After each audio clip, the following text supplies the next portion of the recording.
Who's here? It's me, Kelsey Bell, and I'm here with Todd Sullivan. We're at the Vic downtown in Kamloops, BC. Today we have the privilege to interview a very talented duo. What are your names? My name is Tyson Ray Borsboom, and I have the pleasure of playing with Nick Winnetoy. That's me. That's him. For this little run here. It's my project, Tyson Ray Borsboom, and just kind of grabbing the most talented musicians that I can every time that I go on tour, and very lucky to have Nick with us on this run. Were you guys like childhood friends, or how did you guys meet? Nick, I honestly, in the past probably like year, 2 years, I think I'm just trying to pluck the most talented people that I know in Calgary, and Nick's been on the radar for some time, and he had a pretty free April. Just lined up. It's meant to be. Worked out very well. I had a different musician that I was supposed to bring on tour, and then he ended up getting a full-time job in Regina. Oh, he had to get a grown-up job, huh? I didn't have anyone to bring on tour, and I was just going to admit defeat and come alone, and then I posted the tour poster, and Nick was like, you need some accompaniment? And I was very, very, very happy that he asked. Very cool. And you guys came from Calgary, right? Yes, this is our fourth day on tour, and it was Brooks, and then we played Calgary, Salmon Arm, Kelowna, and now we're in Kamloops. Cool. Aren't we so lucky? And where's the next one? Next, we have Vancouver, and then we go on to the island for a few days, and then back to Squamish, Penticton, Creston, Radium, Fort Macleod. Am I missing any? That's it. That's it. I think that's a grown-up job too, though. You're pretty busy.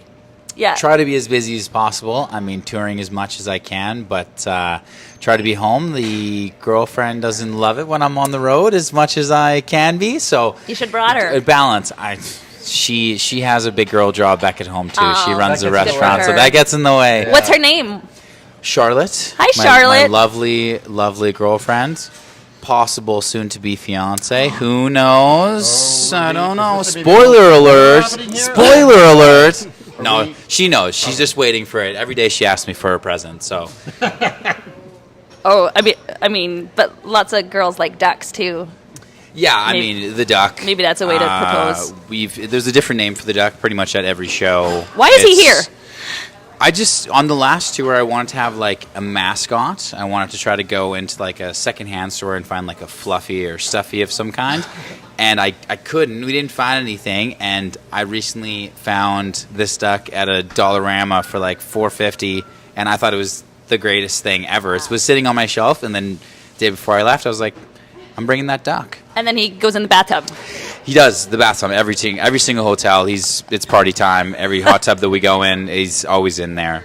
The name has changed quite a few times. I think the first one was Billy Bob Quackton, and now it's Post Millard. Post Malone, that's good. Yeah. good. It reminds me. I've seen people who've done like vacations and trips and stuff where they get as like a stuffed animal, and that's sort of like the focus of the vacation pictures. It's reminiscent to that. I mean, it's fun, but I feel like it's also a ploy to get like people to shows. If it's the mascot, come to the show, take a picture with the duck. We've trying to get get the film camera, using the film photos every time there's like stuck on the highway, or we do like a little stop on the side, just take pictures with the duck. Exactly. Get people taking pictures with the duck at the shows. Just a little mascot, just a little fun time. Does he play instruments? You know what? No instruments as of yet. I'm thinking harmonica probably is going to be the first one, but haven't taught him yet. I think he squeaks if you squeeze him, and then his. Do you know what? It's pretty hard, actually. Much harder than you Super expected. squeezable, Not super squeezable. The Dollarama plastic, it's not good quality. No, but maybe hard to break. Yes, very, very hard to break. Yeah. Very hard to break. Someone was saying that I should go on Temu and try to find the like $2 versions of it, and then we'd sell it as merch. And the sunglasses too. There you go. Sunglasses. There you go. Who knows? Options are limitless. $2 duck and $2 sunglasses equal like a $20 item, maybe. Who knows? Absolutely. So this is an album release tour that you guys are on. Yes. And I'm guessing it's your album. Yes. What's the name of the album? I did it self-titled. Okay. There's no cover on it, so I mean, in theory, it's Tyson Ray Borsboom. I released it on like social media and stuff as TRB. It's the acronym, if you will, of Tyson Ray Borsboom. It's a project that I've been working on for about the last 2 years. I released, I don't know whether it's a good idea or a bad idea. I released singles like pretty much all throughout 2024, and then pretty much at the end of 2024, released it as an album with like 1 or 2 singles on it. With the modern day, I mean, I'd love to just do an album and release it all at once, or just do the regular like 2 singles or 3 singles. But to give every song like really the room to breathe and the space to have the audience really hear it and listen to it, I thought that releasing a single, I think it was every 5 or 6 weeks I did, and it was honestly really, really well received. It worked really well, and it got a lot of fan base, kind of brought people to shows and stuff. So if it was to do it again, next record, maybe not quite as much, maybe do like 4 or 5 singles and then release the record, but we'll see. And now with those releases, were they all sort of done and recorded in advance, or were you more releasing them as they were created? So I think that we probably had 3 or 4 on cue at the beginning, and then it was kind of just like on to the next. So tried to have the song done 3 or 4 months ahead of time before. So yes and no. There was a little bit of a cue chalked up at the beginning, and then trying to have one every once in a while. I think, I don't know, producer or label or promoter told me once upon a time that having songs in the queue in like Spotify and Apple Music and stuff, it makes you more likely to get playlisted. And I'm not sure if it was the song necessarily or what, but once we made it to the 6th or 7th song, a couple songs did get playlisted. So maybe there was truth to that, maybe not. No idea. Maybe it was the songs, maybe it was the algorithm at work, who knows. And is this like a first album for you, or? So I did some albums back when, in 2018 and 2020, Okay. but they were projects that, I was too early on in my career, so I kind of released them, and then I kind of like reworked everything. So there's honestly songs on TRB from that 2018 and that 2020 record. I kind of just like picked the 2, 3 of my favorite, most well-written songs that I really liked the best, and then re-recorded those for TRB. So it's kind of a new first album release, I guess, if you will, if that makes any sense. It does. Yeah. What genre of music do you play? I mean, I would like to say that it's folk singer-songwriter, blending into like country. But Nick, what style do you think that Tyson Ray Borsboom is? Soft indie rock. Good one. I'll honestly take it. Yeah. Early on in my career, I feel like it was a little bit blending onto the country, but I really didn't want to be a country musician. And now I think that folk singer-songwriter, kind of into like an alt country. I'm definitely like singing with a little bit more of a twang these days. My new songwriting has a little bit more of a country spin on it, but the songwriting is still very like folk rooted. Mm-hmm. So kind of having that really nice blend. I mean, I love the new artists to me, I suppose the Childers and Stephen Milson Jr., Coulter Wall, not definitely as like homegrown rootsy country songwriting, but from like an essence of their country, but they're like a songwriter at their core. I think that those are people that I really, really look up to and kind of look up to these days. How would you describe the difference between country and folk? Because I don't care for country, but I like I walked in and I overheard, and I like what you do. So what's the difference? That's a very hard question. It's a very, very hard question. I think that the country that everybody like imagines when they think of country is like the mainstream, like you're like Morgan Wallen or something like that. Even like a Zach Bryan. I mean, everybody thinks that Zach Bryan is very like mainstream country, but if you talk to him or see interviews or something, he's like a songwriter, like even a folk artist, like to his core, but that's not what anyone outside looking in would expect. So me saying the distinction, when people think of country, that's like the top 40. You're like Taylor Swift's and stuff. But even the most recent, like Taylor Swift's like Folklore and some of those mixtures that she did with like Bon Iver and stuff. I mean, those are very folksy. I mean, like those albums, but her early on records are very country. So I think that country, when people hear that, at least they're thinking like top 40.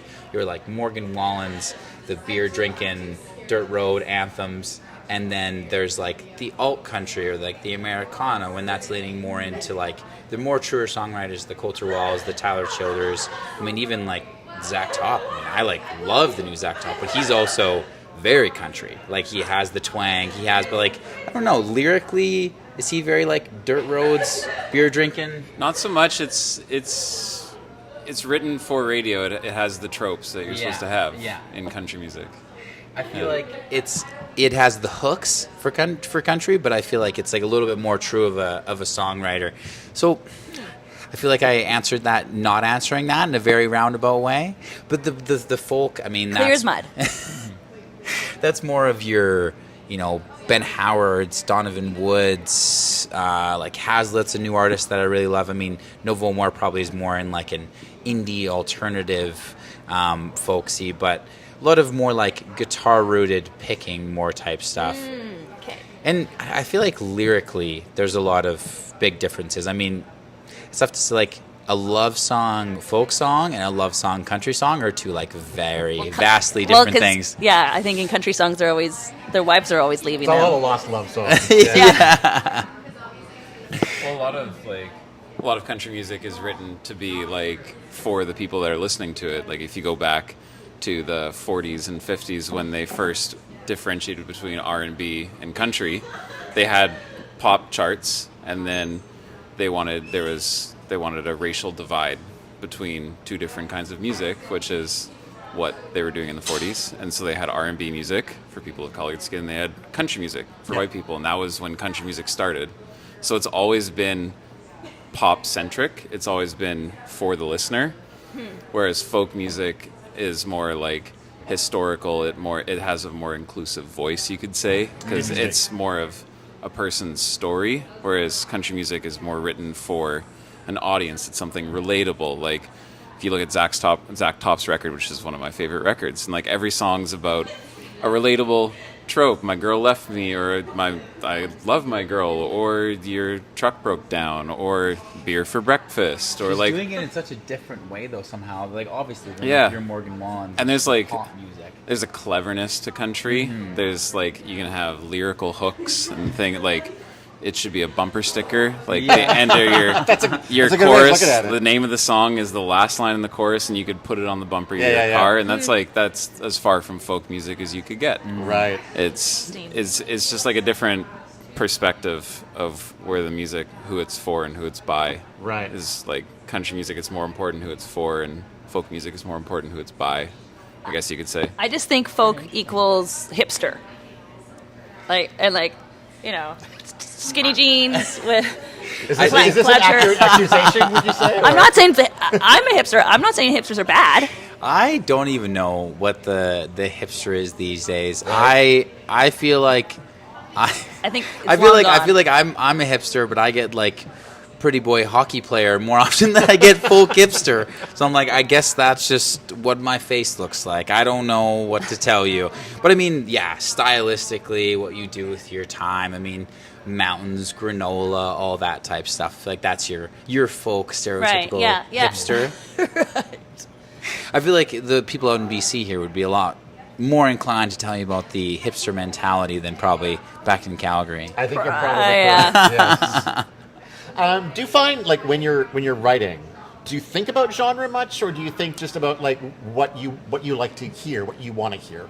I think a lot of the music that I write kind of stems from like what I've been listening to most lately, and I think that that's why a lot of my most recent songwriting has went more in that country realm. A lot of like Zach Bryan, like I said, Coulter Wall, Tyler Childers, Stephen Wilson Jr. A lot of those songwriters I've really, really been enjoying. So no, I don't think so. Thinking about genre when I'm writing, I mean, I think that just like there's a concept that I want to write about, the riff comes out, whatever it kind of pushes in that direction. I think the biggest thing these days is like if I either choose to or make a stylistic choice to like sing with a twang, I suppose. It seems like as of late I've been doing it more often than not unintentionally. It just feels right, I guess. I mean, I don't know if you guys listened to the song that I most recently recorded and released. It was a cover of a like rootsy country artist by the name of Fred Eaglesmith.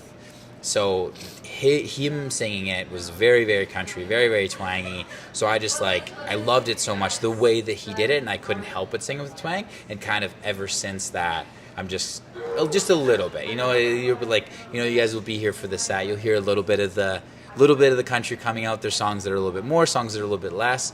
But then there's songs that feel very folky where there's no twang whatsoever, and then the ones that are kind of more like alternative country Americana that have definitely the twang is coming out a lot more.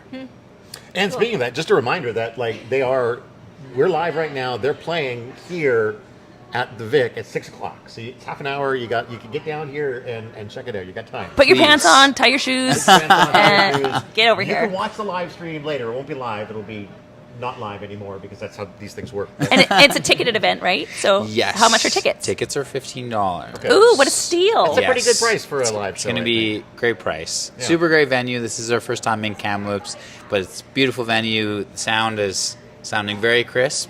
And I think we said before, Nick is on the pedal steel, the steel guitar. But I was going to ask what you guys how the mix is here. What are you guys at? What are you guys playing? Yeah, so I'm doing guitar and singing, and Nick's doing the pedal steel guitar. We've had this conversation so many times. I'm like, am I saying it wrong? Is it a pedal steel? Is it a steel guitar? You got it perfect. It's pedal steel guitar. Okay, pedal steel guitar. And so what is that then to the uninitiated? It's like a really complicated way of playing guitar.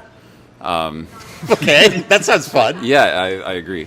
It's like a slide guitar. If you've ever seen one of those lap steels that has 6 or 8 or however many strings and a little bar that slides along it, and except I have a bunch of strings, and then I have pedals and knee levers that change the tension of certain strings by certain amounts. Okay. To make different chords. It's like playing a guitar with just one flat finger and then just changing the tension of the strings to make chords with your feet and knees. It's the stereotypical twang country washiness that you hear in the old 70s 80s. It was very, very standard in the country western, and that's the sound that you're hearing throughout the background of all those old country songs. Nobody knows what it is. You can play with a slide on an upright guitar. There's very many musicians who do that, but to have it consistent, I mean, it's different. I mean, it's completely different when you're doing it. So you can play it on the upright, but it's a lot more fluid, and it sounds like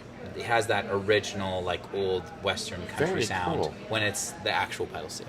Yeah, there's a lot of guitarists that can fake a pedal steel sound or do an impression of a pedal steel on a 6-string electric, and there's some very convincing examples, but you just have twice as many strings and so many more things you can do with, and you can slide up way more octaves, and it's like a guitar, but there's more. So did you pursue that because you like the sound of it, or were you more interested in trying to learn something that was unnecessarily complicated? I had a bandmate back in 2010 who I was joining his band playing drums, and he was like, "Nick, do you play pedal steel?" And I was like, "What's a pedal steel?" He's like, "You just seem like a guy that would play pedal steel." And now you are. And then 4 years later, I found one on Kijiji for a good price and picked it up, started learning, and now I've been playing for about 10 years or so. Is it an old one, or was it newer? Or? The one that I'm currently playing it's a 1983 model, Ooh. owned by, we were just talking about this in the truck. Yeah, we were, yeah. First owner was Joe McGuffey, who was famous for being the pedal steel player for Dolly Parton in the 80s. We have Dolly Parton steel my in God. the room. That is amazing. Yeah, Dolly Parton's Emmys LeGrand SKH. She's practically here. She's practically Here, yeah. So that's, so it's going to make me play better. Thanks, Dolly. Thanks, Dolly. Yeah, it's amazing. The skill is all in the instrument. It's nothing to do with the hands. So the practice You lucked out there. solely in the instrument. Supposedly it was very hard, but you just got the right one. That's just powered by That's the lesson. Beauty of Dolly Parton. Absolutely. Buy guitars owned by famous people, and you will be a better player. No test. Maybe it's haunted. Possibly haunted. Ooh, cool. Any other instruments that you guys play on? No, just the guitar. I'm going to be doing the acoustic guitar. I'll be on the vocals. He'll be on the pedal steel. Nick's a jack of all trades, so we have his bass with us because he's going to be doing a couple dates with Shred Kelly, if you know who that is. Nice, He's gonna be yeah. playing a couple shows with them. One in Whistler. He just finished some dates in Revelstoke where he's playing a little banjo and a little this, that, and the other.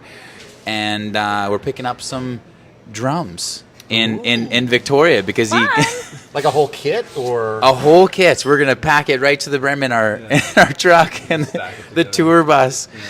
He's like, do you think we're gonna have space? I found a really good deal on this unbelievable drum kit that I want out in Victoria, and I was like, we'll make it work. We'll make it work. Did you go into this tour thinking it might also double as a shopping trip for you, or? That's how I go into every tour. We do this with Shred Kelly when we tour aggressively. Like, well, we're on Marketplace in the next town we're going to be, and I'll say to the guitarist, like, did you see that, whatever, 1950 Strat? He's like, yeah, I saw it. It's way too much money. I'm like, yeah, but it's gorgeous. And so we know all of the things in all the cities. The very first show that we played in Brooks, he went to Bassano to get his pedal steel tuned up, and then he showed up at the gig with a new pedal steel. And I was like, what are you doing? What are you doing? It's tuned. Yeah, it's tuned. It's so tuned that it's a new pedal steel. He had a nice one and traded, and so thanks, Wayne. He showed up and he was like, do you notice anything different? And I was like, I'm pretty sure it's a different color. And he's like, yeah, it's a different pedal steel. And I was like, what are you doing? What are you doing? You're crazy. You can hear the ghost in it. That's what you want. You want to hear the ghost. Yeah, it's all about the ghost notes. It's all about the ghost notes. What is the sound of you guys together on stage? How does that compare? You have to wait, Todd, For what? for the sound to hear it. Then you won't be able to hear my question. Oh, sorry. I think it's a great question. Well, I hadn't finished, but like I was curious how it compares to the album, because it seems to me like an album is usually sort of very produced. It's a bit thicker sound wise, whereas the two people on stage is going to be more, I don't know, it's organic. No, or absolutely. something like that. Like So yeah, it's a completely different sound. Like every time, different musicians, different instruments for the duo. Like even Nick was in Revelstoke, so I had a different musician that played in Salmon Arm and Kelowna. So completely different vibe.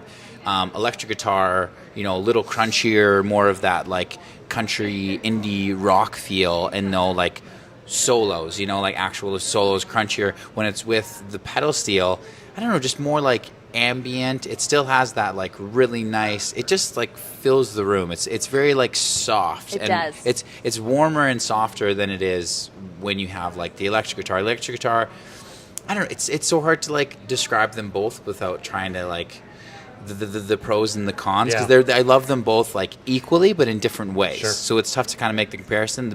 The biggest comparison, I'd say, like you're going to get your like proper solos when you're doing the electric guitar, and with the pedal steel, you get a solo, but it's more of like a washy, quick pick. And I mean, it depends. I mean, You can do anything you want. This just feels right. yeah. It's a softer kind of thing. Yeah. I feel like for folk music, that's the type of genre that you would love to, like you should see it live. Like of all genres, I feel like folk would be the genre to see live. Yeah, I mean, try to like make it as replicant to the album as possible. Try to replicate the album as much as possible, but I don't know. I mean, I think that in like a certain regard, I'm still trying to find my sound. So I mean, every album that I come out with, I mean, the live show, it's going to be me. It's going to sound like, representative of the album, but it's going to be a little bit different depending on the musicians. Like last year I toured with the trio, with the bass and electric guitar. I'm sure that was, very different. Hoping this summer to get more into the band vibe, and then obviously that'll embody the album quite a bit more. Try to keep that a little bit sharper. But yeah, I mean, every show is different, so I feel like this is a special treat because the pedal steel players are few and far between. And There's another one in town tonight. There's another one from Calgary in town tonight.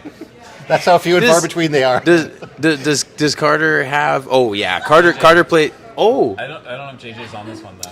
I think that Carter is playing with. No, not Joe. Some inside He's in baseball Star here. Painter as well.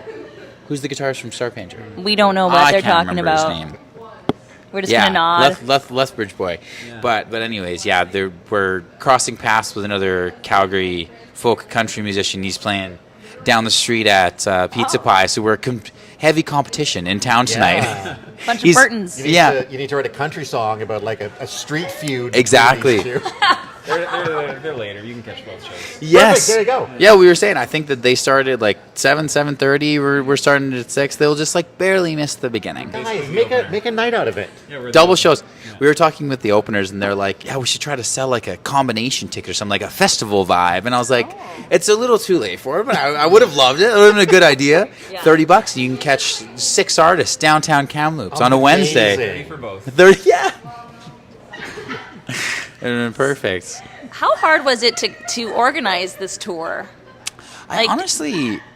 To find each venue? Like, how did you find the Yeah. Vic? So I feel like the cheat code that I always try to use is if you're following enough indie musicians, you can just copy and paste their tour poster. As soon as you find, every time that I see like someone who's at my level of like, fame or whatever, that they're going to be playing some of the same venues. Anytime I see a venue that I don't know, instantly put that into my books, put it in my Google Maps, try to find the contact information for it, and then just, I don't know, logistically, it's always like a little bit of a battle. Sometimes you're going to have like a little bit too much drive time, but I don't know. My day job, I legitimately do logistics. So, it's not too bad. You have a date or a group of dates where there's 7 different venues that you're going to look at booking, and you just, try to book as many as you possibly can, and then hopefully it all works out in the end. You have, you try to get 20 dates, and you end up getting 14. You just set your expectations a little bit lower. It's a lot easier to do it with the duo, and that's like why I do it as well versus the full band. You can play these little cafes, breweries, places where you just like, they tuck you in the corner, you get a little guarantee, you play for donations, little ticket sales. It works a lot better when you have the full band. Then you got to find places with PAs and sound systems and the proper stage and like enough space, and so it's a little bit more logistics. When it's just the duo, you can do it a lot easier. If you guys are ever back in Kamloops, we have a venue called the Blue Grotto, and they always have live music. And actually, it's quite well known for their live music. I've been wanting to get into the Blue Grotto for some time. I feel I've never called and actually talked to them, but are they just open on weekends? I swear that I saw that I they used to know their hours more. unless it was just like a Google thing, but I swear it said they were just open Friday, Saturday. But I thought that I saw a posting that there was somebody playing at the Blue Grotto tonight. And it's a Wednesday, so I don't know. We only care about you guys right We now. only care about us. No, nobody else playing in town. Just us. Just see you guys, yeah. From 6 to 8, and then you can Then go walk after down we the can street and walk grab in. some Yeah. pizza. You should check it out after, though. Oh no, we're absolutely going over there afterwards. Yeah. Oh. Yeah, Oh, yeah. absolutely. Yeah, Got to say hi to our friends. cool. I wish I had friends. What do you have to say about that? I'm your friend. Oh, I have Kelsey. a friend now. Hello. Post Millard. I love you. Yeah. What was I going to ask? What is your favorite part about, or one of your favorite parts about touring? What do you enjoy? Tough question. I think probably my favorite part is faking it as a full-time musician. Feeling on the road is that I'm like, this is my job now. This is my job for the next 2.5 weeks. I don't have to think about anything else. I'm just driving to the next city, warming up, playing the show, doing it. Yeah.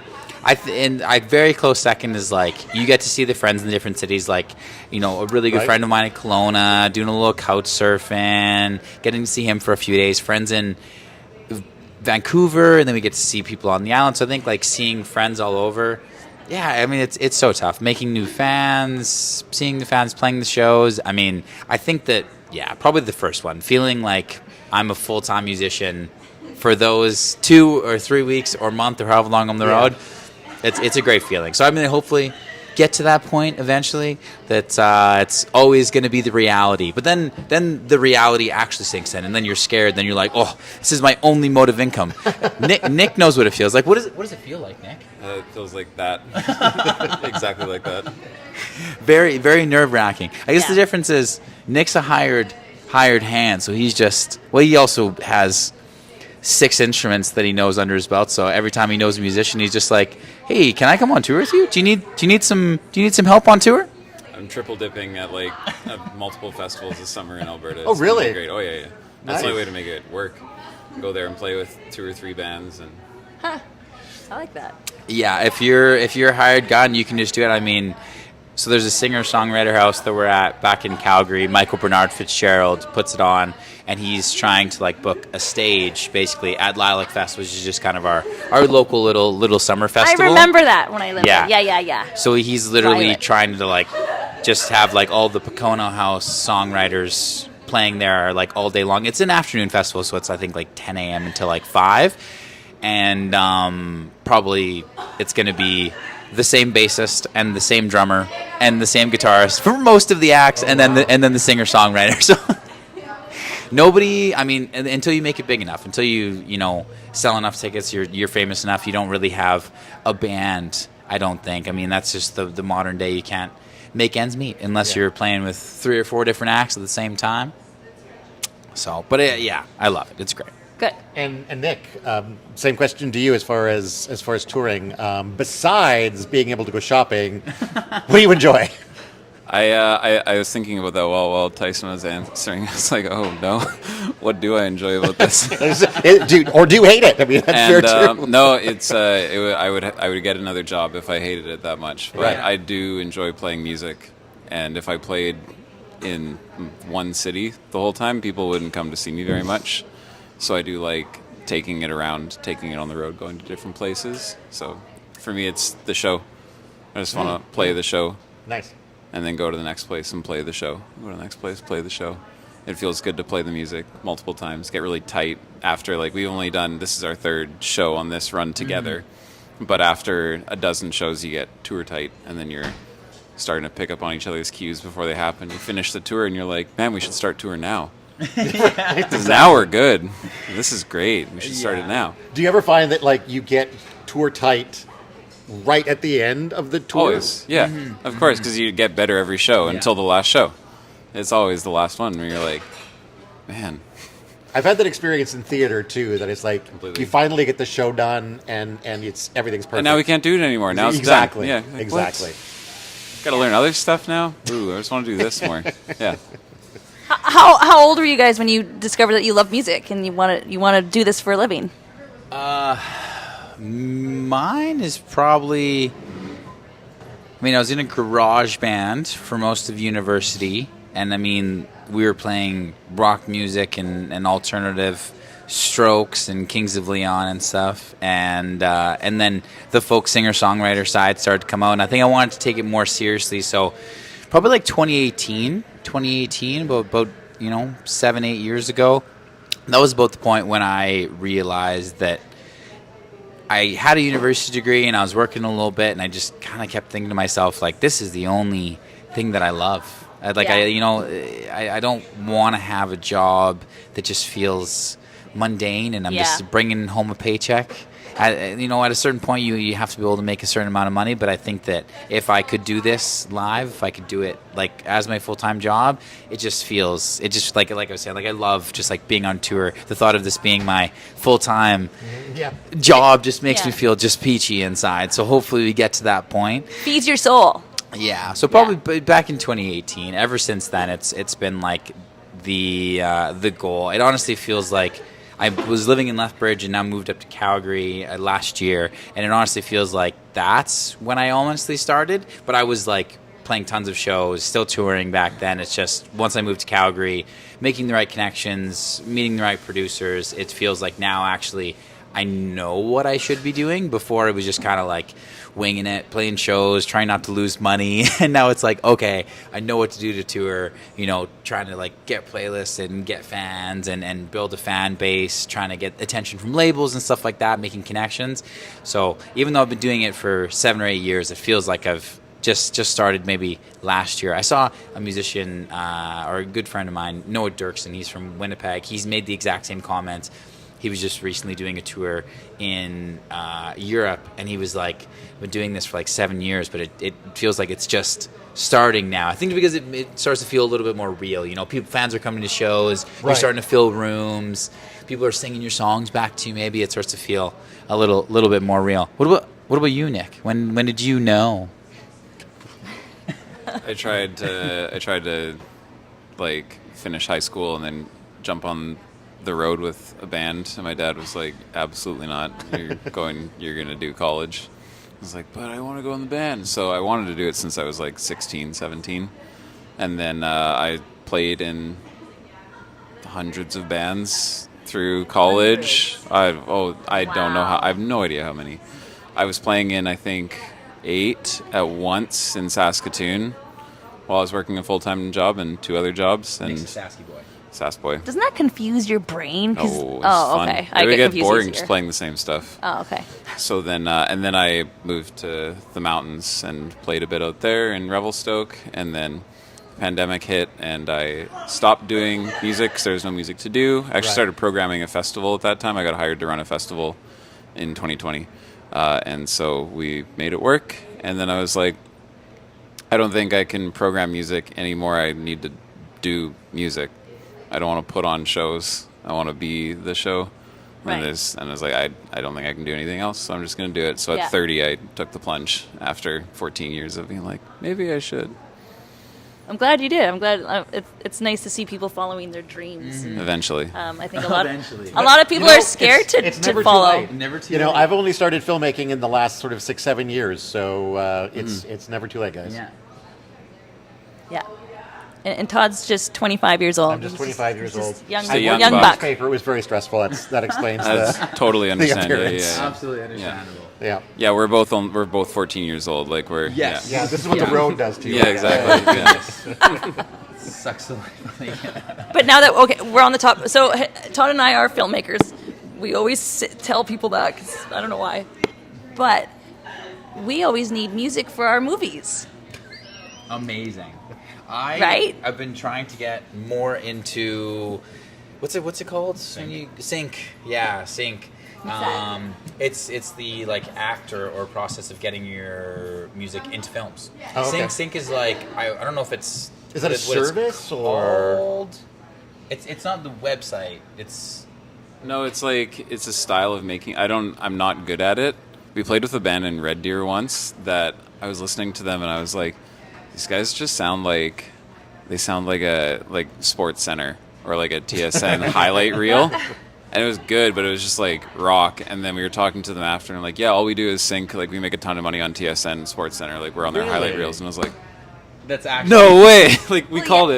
it. Yeah, when you really think outside of the box like that, like you can also play for video games and yeah. you know make little jingles and Well, stuff. there's like an artist up in Edmonton, Josh Sahanta, which does like a super good job. Like he's on like tons of like Netflix shows and Amazon shows. So Sync, I think, is like it's just the act of like making a song and then submitting it to like a website or to a promoter or somebody who like does the score for a certain show and then trying to get you paid for it.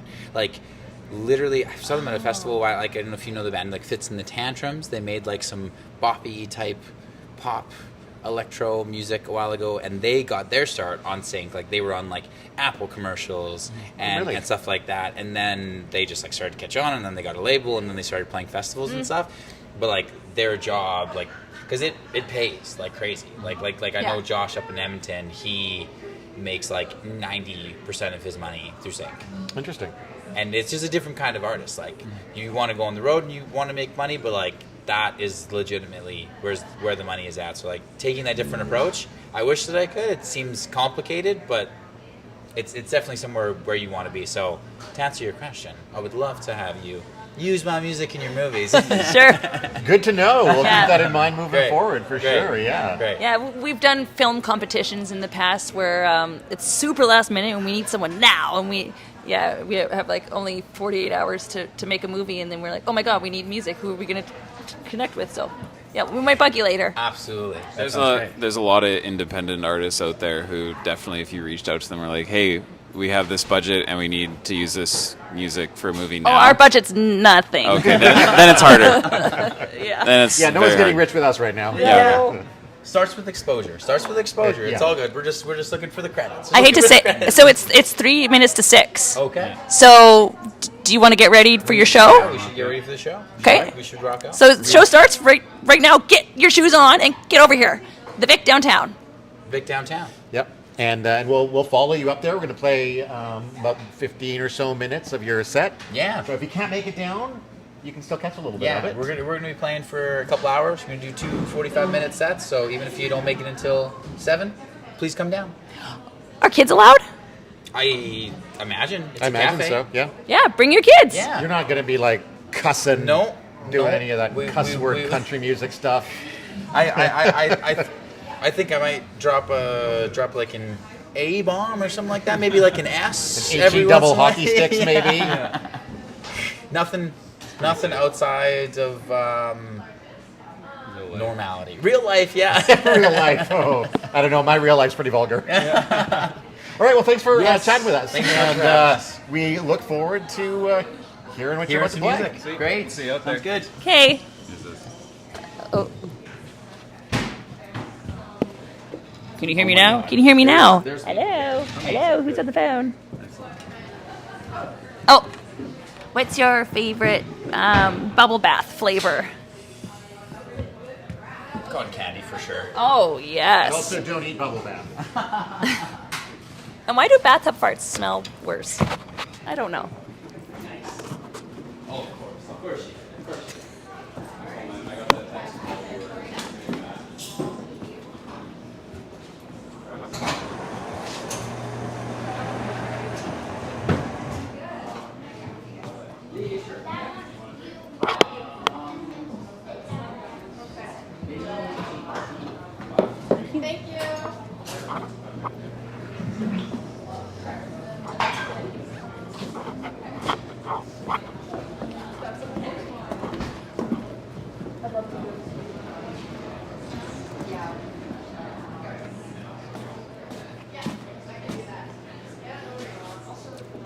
It's me again. Yes, I saw you. Can we, oh, never mind. You already set the camera. I just wanted to show an up close of all this fun stuff here. So we got stickers and mugs and CDs and t-shirts and toques. Oh my. Oh. Oh. Cute doggy. Yeah, cute stuff. We got CDs here, mugs. And a duck. If you don't like music, come here for the duck. If you don't like ducks, what's wrong with you? So this is your funny, strange Pedal steel guitar. pedal steel guitar. Got a bunch of strings, a bunch of pedals, a bunch of knee levers. It's pretty exciting. It is exciting. And this is the one from this looks like something from the 80s for sure. It's all the whole guitar.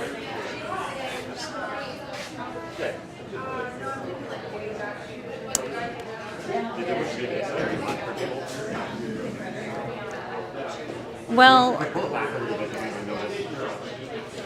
I don't think people want to be on camera without them knowing about it. There we go. It's the best. I think so. I think so too. Yeah. I don't need 2 mics, do I?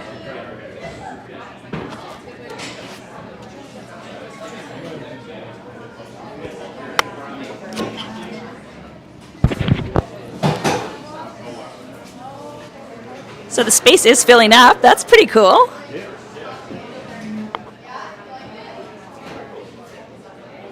So yeah, get your $15 and come on down.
Am I blocking it? I feel like I'm skinnier this way than this way. Or about the same size. It's about full.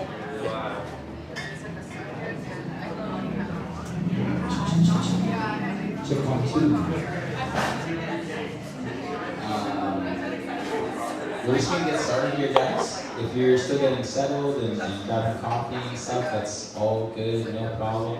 I appreciate you guys so much for being here. It's my first time in Kamloops, and I really, really appreciate the warm welcome. So we're going to be playing music for the next couple hours, and yeah, I'll get down to it.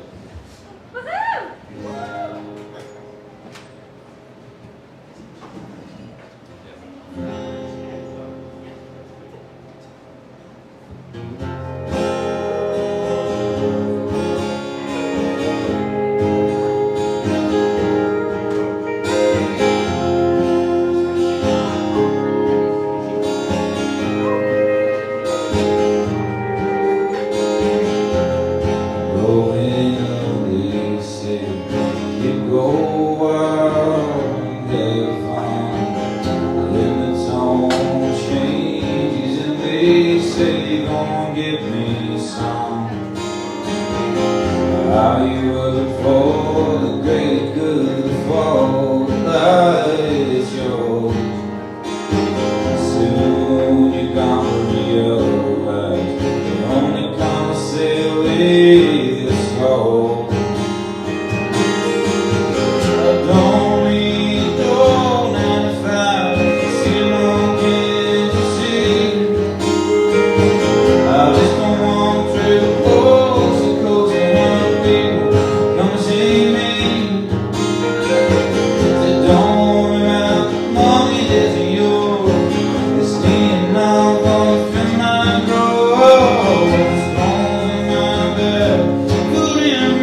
100% sure how many people are going to show up. So we really, really appreciate it. I think there was like 4 or 5 pre-sale tickets. Just posted on as many Facebook groups that I possibly could in Kamloops to say, please come to my show. And you guys are here. So I'm so thankful. I really appreciate you guys. We're going to be playing mostly original tunes, a lot from the album, a couple new ones that were written in the past couple months, and then a couple covers. But we're going to keep it going. I'm probably going to say thank you 15 more times tonight, because it's really amazing to see the room feel so full, being 600 kilometers from home. So I'm going to keep it going here. This next song is called Tell Me, and it's a bit of a love song about not wanting to go to bed angry, but it's a good policy and relationship to have, that you're allowed to have fights, you're allowed to have disagreements, but not to go to bed angry. I feel like it's a really good policy that I try to keep behind me. What do you guys like?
If you have cash, that's great. Otherwise, the busking QR codes. It's actually not the briefcase one, the other one. It's very confusing that there's two of them, so I should have. Wait, what does that one say on it? The other one says busk. Yeah, it's the busking one. It's the one that says busk on it. Not the other one is just like a link to all of mine. So you can use the busking QR code. Just goes to like Apple or Google Pay, or you can put your credit card in and it works like that. Otherwise, cash. Otherwise, you can use the show pass. That's totally fine. But yeah, we'd certainly appreciate that, so I can pay Nick on the pedal steel here. Can we get a big hand for Nick? He makes me look very good, and that's why I bring him here with me. Okay, I'm gonna keep going. If there's any questions about tickets or the QR code or anything, definitely come ask. It's all good. Alright, I'm gonna do another one. It's called Lucky Ones. It's a song that I wrote for my girlfriend. And it's a song about, I feel like in relationships, sometimes there can be someone who feels a little bit lesser in a relationship, like, you know, the other person loves them more. And my partner is someone who felt that way for a very long time, so I wrote this song called Lucky Ones, a reminder that we're both equally loved in the relationship. And we've been together for just under 3 years, and I recently got her a ring, but I haven't given it to her yet. So if anybody has any suggestions of how to do that, I have no idea. So please help me. If you have any ideas, the best idea so far, when we played in Seminar, one of our younger patrons suggested she's going to San Jose to open a restaurant. She manages restaurants. That I fly down there and surprise her and do it at the restaurant. So I feel like it's a great idea. She'd be definitely surprised. She'd be caught off guard for sure. So that's a good plan in that regard. If you have any other suggestions, feel free. Come on and give me your questions, comments, and concerns, because I'll take any help I can get. This song's called Lucky Ones. I hope you guys like it.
Bye.